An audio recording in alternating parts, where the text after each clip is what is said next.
Esse é o Ancapsu e nós vamos falar agora do Milei, que está tendo um sucesso enorme na Argentina a ponto de chamar a atenção no mundo todo, né? Realmente a Argentina está fazendo uma trajetória fantástica com o Milei de recuperação de reservas, de recuperação do valor da moeda em relação ao dólar. O peso argentino está sendo chamado lá na Argentina de superpeso, porque está muito valorizado, né? As pessoas na Argentina viram o salário delas crescer em dólares, né? Elas têm mais dólares agora. E lembra, na Argentina sempre teve esse negócio, as coisas sempre foram cotadas em dólar, na verdade, né? Já há muito tempo por conta da hiperinflação lá, né? Então o pessoal está muito satisfeito com a coisa e isso está espalhando esse otimismo para o mundo todo. É lógico, a esquerda brasileira está preocupada, está chorando, mas chorando, está engraçada de ver isso. Essa notícia foi sugerida por Fernando Amandio, Dedo no 13 Gritaria e várias outras pessoas. Obrigado aí ao pessoal que sugeriu notícias lá no nosso site, no visãolibertaria.com. E obrigado a você que está assistindo o nosso vídeo. Se você gosta do nosso conteúdo, por favor, deixe o seu like, se inscreva no nosso canal, né? Pois bem, olha só que coisa, o peso argentino, estamos fechando 2024, então os números ainda não são os finais, mas praticamente acabou o ano, né, gente? 30 de dezembro, amanhã é 31, amanhã nada funciona direito, já todo mundo preparando para o Réveillon e coisa e tal. Enfim, o fato é, esse ano o peso argentino é a moeda com melhor desempenho no mundo. A moeda que mais se apreciou em relação a uma cesta de outras moedas, né? Eles fazem isso porque você comparar o peso argentino só com o dólar, pode ser por questão do dólar, né? Pode ser que o dólar tenha caído, ou o dólar tenha subido e coisa e tal. Então eles fazem essa comparação com uma cesta de moedas mais estáveis no mundo, e o fato é que o peso argentino teve o melhor rendimento do mundo. Eu dou um doce para quem adivinhar qual foi a moeda que teve o pior rendimento no mundo. É essa mesmo que você está pensando. É lógico que é o Brasil, né? Aqui, ó, peso argentino valoriza 44% e é a melhor moeda do mundo de 2024. O real é o pior, evidentemente que é, né? E os motivos são exatamente aqueles que eu falo para vocês. O Lula insiste em um governo centralizado tomando decisões, em socialismo, não que o governo vai fazer a economia crescer e coisa e tal, enquanto o Milei faz o correto, diminui o tamanho do Estado. O futuro é muito claro no mundo inteiro. Governos que cortem o tamanho do governo vão sobreviver e vão se dar bem. Governos que insistam em querer uma visão de governo soviética, de século passado, visão de século passado, vão quebrar. Porque simplesmente a ineficiência estatal, que sempre foi ruim, tá? O governo sempre foi ineficiente. Aliás, estruturas hierárquicas como um todo sempre tiveram uma ineficiência muito grande. Você perde muito dinheiro em estruturas hierárquicas. Mas com a informação descentralizada e distribuída, isso se exacerbou. As alternativas distribuídas, as alternativas feitas pelo mercado se tornam muito mais eficientes. Então, quem insistir em governo grande vai perder. Quem for no caminho correto de diminuir o tamanho do Estado, ganha. E olha só, não tem um exemplo mais claro e cristalino no mundo que a oposição entre o Milei e o Lula. O Lula, um idiota velho, socialista, corrupto, pinguço, com ideias velhas, né? O pior de ser velho não é isso, porque velho eu sou também, mas o pior de ser velho é ter ideias velhas, né? Você ser velho com ideias boas, ideias novas, não tem problema nenhum. O problema é ser velho com ideia de quando você era jovem, com ideia atrasada, né? E o Lula parou lá em 1950, parou lá na época da Revolução Cubana. Ele ainda acha lindo aquele negócio. São os comunistas de cabeça branca que tem na América Latina, né? Um monte de velho que felizmente está perto da morte. Não vejo a hora dessa geração maldita passar para realmente a gente poder mudar o mundo, porque é uma cambada de comunista de cabeça branca que acha que, ai, que lindo, o Fidel Castro fez a revolução em Cuba, olha que maravilha, e porra, olha como é que tá Cuba agora, olha a merda que foi essa revolução em Cuba, né? Enfim, mostra justamente essas duas visões de mundo diferentes, né?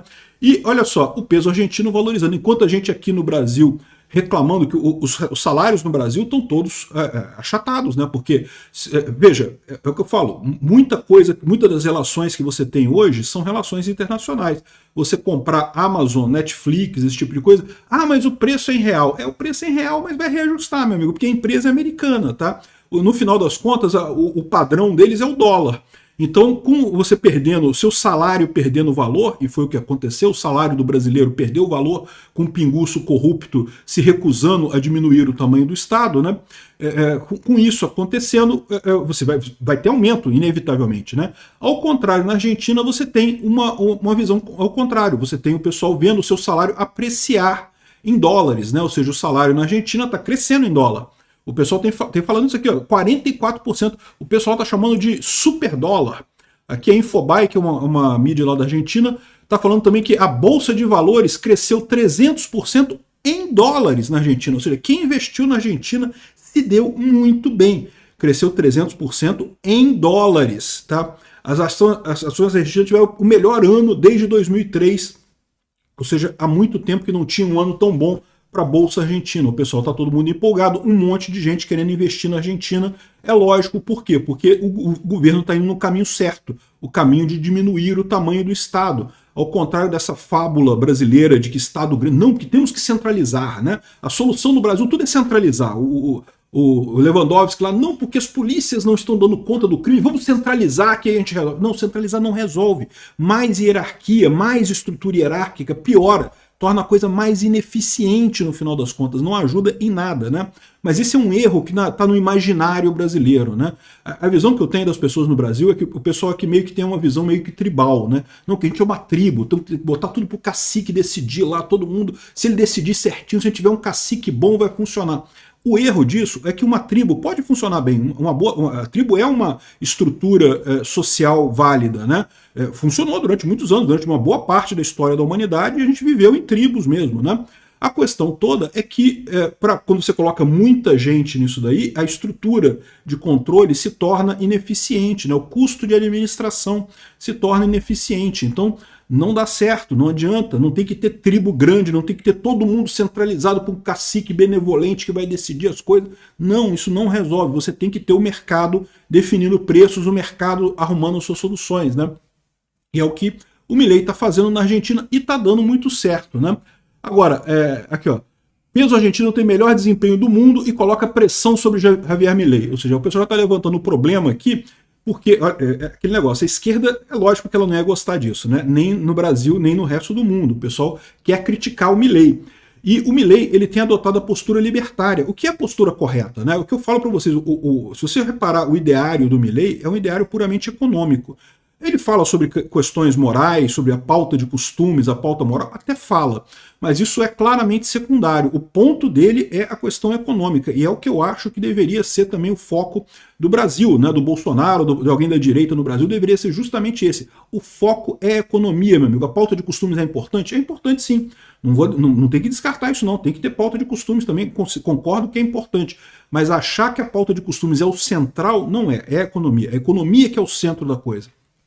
Enfim, aqui ó, o pessoal do Valor Econômico está colocando aqui: o peso argentino tem o melhor desempenho do mundo e coloca pressão sobre Milei, porque ele teve que vender dólares, o Banco Central teve que vender dólares para cumprir a coisa. O que eles esquecem de colocar aqui é que, apesar dessa venda de dólares, que nem foi tão grande assim, vendeu alguns milhões de dólares aqui, ó, 599 milhões de dólares em reservas cambiais. É verdade, as reservas cambiais argentinas estão muito mal por conta dos governos socialistas no passado, mas o fato é que com a Bolsa Argentina aumentando 300% em dólar, o que acontece? Vai ter um monte de gente querendo investir na Argentina, meu amigo, que está chegando de dinheiro. Aliás, muito do dinheiro que está saindo do Brasil está indo para a Argentina, exatamente porque o pessoal está vendo que lá tem futuro. Aqui não tem, né? No Brasil já está indo para o buraco, né? Não se sabe se vai cair no buraco ano que vem, se vai cair no buraco em 2026, ou se vai cair no buraco em 2027. Mas que a gente está caminhando para o buraco, a gente está caminhando, né?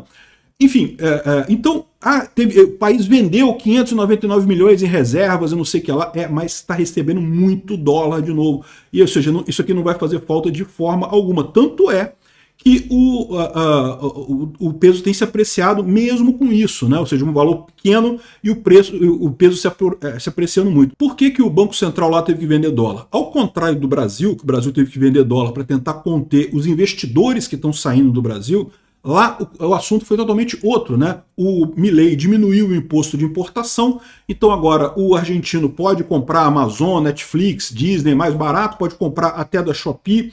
Lembra quando você comprava da Shopee, da Shein baratinho, que as coisas chegavam, era tudo baratinho e coisa e tal? Pois é, lá na Argentina você pode agora comprar essas coisas baratinhas porque o Milei acabou com o imposto de importação. Só que aí o que acontece? As pessoas começam a gastar em dólar, né? Então daí que ele tem que bancar isso daí. O dólar que está saindo da Argentina é o dólar das pessoas, é o dólar da população. Então é uma coisa positiva o que está acontecendo lá, ao contrário do Brasil, que está perdendo investimentos e o que tá saindo é esse dinheiro de investimentos, não é dinheiro das pessoas. Ao contrário, as pessoas agora são obrigadas a comprar na Magalu caro as porcaria, que a Magalu vai lá comprar na China do mesmo jeito, vai comprar e trazer tudo para o Brasil para vender caro para os brasileiros aqui, né? Enfim, é positivo isso também, né? E a melhor coisa que você vê nessa história é a capacidade do Milei de realmente mostrar essa visão do libertarianismo, né? O Milei é nesse momento o presidente mais popular da América do Sul, já deixou o Lula no chinelo nesse negócio e vários outros, mesmo o Bukele é América Central, né? Mas deixou para trás todo o resto da América do Sul, já é o presidente mais popular na América do Sul. Excelente notícia isso. E não é só isso não, tá? No mundo todo ele está servindo como exemplo, o que eu estou falando. O pessoal está vendo o Milei como um caminho a ser seguido, porque é isso, cara, o mundo mudou. Mesmo que, veja, as ideias do Lula já eram erradas lá atrás, tá? Elas já eram erradas no século passado. Mas no século passado ainda havia essa visão de que não, de repente, se a gente fizer uma tribo grandona, se for um cacique muito bonzinho e ele conseguir fazer uma eficiência estatal. Essa palavra eficiência, isso não existe, gente. Eficiência estatal não existe. Até empresas grandes, quando tem uma hierarquia muito grande, são altamente ineficientes. Não existe eficiência com hierarquia grande. Tem que descentralizar tudo, né?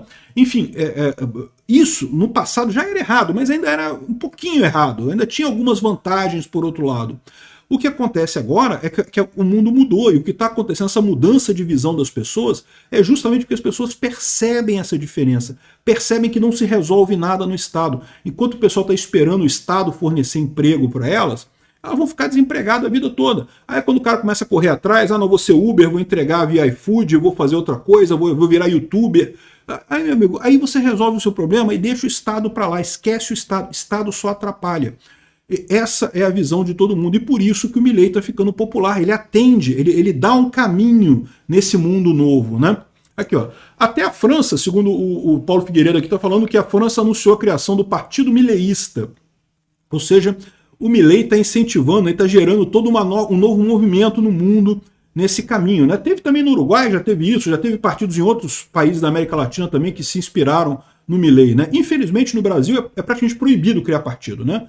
Tentar criar partido no Brasil é um inferno burocrático, porque o pessoal não quer mais partido, ter partido no Brasil dá dinheiro, né? Então eles ficam nesse negócio de proibir criar partido novo, mas seria ótimo um partido mileísta no Brasil também, né? Aqui, o fato é o seguinte, a economia fazendo um milagre econômico, é lógico que essa daqui é de comunista, ela acaba criticando o Milei, né? E aqui já começa a esquerda a criticar o Milei, a esquerda está ficando apavorada, né? Aqui no Brasil, particularmente, aqui olha só, Milei colhe bons resultados econômicos em 2024, mas com alto custo social, né? Então com aquela parada de que a inflação caiu, o dólar subiu, tá tudo bem na Argentina, mas a pobreza cresceu, o que é falso. Eu já mostrei para vocês o gráfico aqui. Sim, a pobreza cresceu no primeiro momento, mas já está caindo de novo e hoje já é menor do que quando o Milei assumiu. Então não teve custo social nenhum, né? Quem que tem reclamando lá na Argentina? A artista tá reclamando, você já ouviu esse filme, né? Os artistas não têm mais o dinheirinho, aquele dinheirinho gostoso das leis Rouanet de lá. Eles não têm lei Rouanet lá, mas tem coisas equivalentes, tem patrocínio estatal para artes e coisa e tal. Esse pessoal tá chorando. Esse pessoal vai chorar mesmo, é lógico que vai chorar. Eu adoro ver artistas chorando de falta de dinheiro, né? Porque é sinal que o dinheiro está sendo empregado em coisas realmente úteis. Aqui, ó, a mais engraçado é essa crítica aqui, ó. Motosserra do Milei em ação. A Argentina terá o menor salário mínimo da sua história, porque o salário mínimo que o Milei aprovou agora é maior do que o que era antes. Ele aumentou o salário mínimo, aumentou em dólar 44%, então foi um aumento explosivo do salário mínimo, mas em termos de reais, em termos de valor do salário mínimo, é menor do que teve antes, né? E aí o que ele está falando aqui, ó, é que olha aqui, tá vendo? O salário mínimo caiu. Esse é que é o problema na Argentina, sendo que eu já expliquei para vocês, salário mínimo é ruim. O salário mínimo deveria ser zero. Por quê? Porque se você não tem emprego, o seu salário é zero, sempre. Então, na verdade, o salário mínimo de todo mundo é zero. Não existe esse negócio de salário mínimo, essa ideia que as pessoas têm de que, o patrão vai ter que me pagar mais. Não, o patrão só vai te contratar se você valer no mínimo o salário mínimo. E eu já expliquei como é que isso gera uma série de problemas. Esse grande problema que a gente tem no Brasil da geração neném, que não estuda nem trabalha, é justamente por conta do salário mínimo. O que acontece, né? Qual que é a grande vantagem que o jovem pode levar numa mesa de negociação para conseguir o primeiro emprego? É justamente o fato que o jovem tipicamente gasta menos do que um adulto. Um adulto tem família, tem filhos, tem que pagar um monte de despesa, tem que pagar os pais que são doentes, tem que pagar um monte de coisa. O jovem não, o jovem está ali, né, muitas vezes mora com os pais ainda não tem família e coisa e tal, então o jovem pode, em condições normais, aceitar trabalhar por um valor abaixo daquele. E é assim que sempre funcionou o mundo. O jovem começa ganhando menos, à medida que o tempo vai passando, ele vai aprendendo e vai ganhando experiência, vai ganhando o valor do trabalho dele, a produtividade dele vai crescendo e ele vai crescendo em termos de salário. É a carreira profissional. Todo mundo passa pela carreira profissional. O salário mínimo alto no Brasil, como existe, acaba inibindo isso. E nem é tão alto o salário mínimo no Brasil, tá? Mas deveria ser zero mesmo. Porque no final das contas isso prejudica justamente a pessoa que mais precisa do trabalho para começar a trabalhar. Por que nos Estados Unidos você tem mais facilidade? Lá tem salário mínimo também, mas é salário mínimo em hora, então é mais tranquilo de você negociar. Qualquer coisa você negocia menos horas de trabalho. Tem um monte de exceção também, tem um monte de estado que não tem salário mínimo lá nos Estados Unidos, né? Então, ou seja, é muito mais fácil você contratar e você demitir as pessoas lá nos Estados Unidos. E por isso você consegue essa facilidade por lá, né? Uma coisa que chama atenção lá é essa. Você não fica desempregado nos Estados Unidos, a menos que você queira ficar desempregado. Você não fica, né? Sempre tem coisa para fazer por lá. Enfim, aqui o pessoal fica nessa que a Argentina terá o menor salário mínimo da história. Aí vem aqui o Diário do Centro Mundo. Milei ataca salário mínimo. Se há pessoas dispostas a trabalhar por menos, não se pode contratá-las. E é isso aí. Se a pessoa aceita trabalhar por menos, por que você não pode contratá-la por menos, se ela aceita trabalhar por menos? Boa pergunta. Qual que é o problema disso? Me explica, em que você está ajudando essa pessoa se você está contratando ela por um valor que ela aceita trabalhar por aquele valor, mas é um valor menor do que você aceitaria. Você não aceita esse valor, beleza, você não trabalha nesse emprego, mas outras pessoas podem aceitar. Qual que é o problema disso? Essa história de salário mínimo ainda tem toda a origem dela, que foi racista, vocês sabem, né? O salário mínimo surgiu como uma lei Jim Crow, uma lei para prejudicar os negros lá nos Estados Unidos, porque os brancos começaram a temer que os negros começaram a pegar o trabalho dos brancos, né? Eles aceitavam trabalhar por menos, nos mesmos empregos, né? Eles eram recém-libertos, queriam trabalhar nos mesmos empregos ganhando menos, aí eles reclamaram, não, tem que ter um salário mínimo. Para quê? Para excluir os negros. O salário mínimo nasceu com um propósito racista e hoje ainda cumpre esse papel, porque é o que eu falo para vocês, existe uma grande parcela da população justamente que é a menos educada, que é a menos capaz, que infelizmente é desproporcionalmente representada por pessoas negras, e no final das contas o que acontece? Essas pessoas não conseguem trabalho, não conseguem ocupação, por quê? Porque você tem o salário mínimo, você não pode pagar menos do que um tanto. Se você não vai pagar menos do que tanto, você não vai contratar a pessoa. Ninguém contrata ninguém para ter prejuízo, você contrata a pessoa porque você espera que o trabalho que a pessoa vai fazer vai te ajudar mais do que o que você está pagando a ela. Senão você mesmo faz, porra. Por que você vai contratar alguém para fazer? Enfim, essa é a situação. É por isso que a gente tem tantos problemas no Brasil com essa questão do salário mínimo. Eu concordo 100% com o Milei aqui. Não, eu critico mesmo o salário mínimo. Acho que não deveria existir. É um mal o salário mínimo na história. O salário mínimo deveria ser pessoal. Você decide quanto você quer trabalhar. Ah, não aceito trabalhar por menos de R$1.000. Beleza, é só dizer não para o emprego. Não aceito trabalhar por menos de R$10.000. Pronto, seu salário mínimo é R$10.000. Parabéns. O seu salário mínimo pessoal é R$10.000. Se ninguém te oferecer mais de R$10.000, você não trabalha. É isso aí. É assim que deveria funcionar. Você define quanto é o seu salário mínimo. Por que você vai definir o salário mínimo de outras pessoas? Isso é um absurdo. Mas o mais engraçado dessa crítica toda é que o próprio Lula sancionou uma regra que vai diminuir o salário mínimo daqui para frente, né? Então esse pessoal está criticando o Milei aqui, que fez o salário mínimo subir 44% em dólar, o salário mínimo ficou menor, ficou parado em pesos, mas subiu em dólar, porque o peso apreciou em relação ao dólar. E ao contrário, a esquerda aqui no Brasil, ó, o Lula acabou de sancionar uma regra que limita o crescimento do salário mínimo. 2025 seria 1.522, já vai ser 1.518. E essa regra tende a cada vez aumentar mais a diferença, tá? Se prepara aí, faz o L aí, faz o L, o pessoal que está dizendo que o Milei diminuiu o salário mínimo. Não, quem diminuiu o salário mínimo foi o Lula. O Milei aumentou o salário mínimo. E se você olhar o salário mínimo brasileiro em dólar, então, putz, aí fica feio pro Lula. Obrigado por assistir o vídeo até o final. Além de curtir, compartilhar e se inscrever no canal, considere se tornar patrocinador com valores a partir de R$ 1,99. Clique no botão Seja Membro abaixo para saber as condições e vantagens de patrocinar o canal. Mais informações sobre o nosso projeto, visite nossos sites indicados na tela.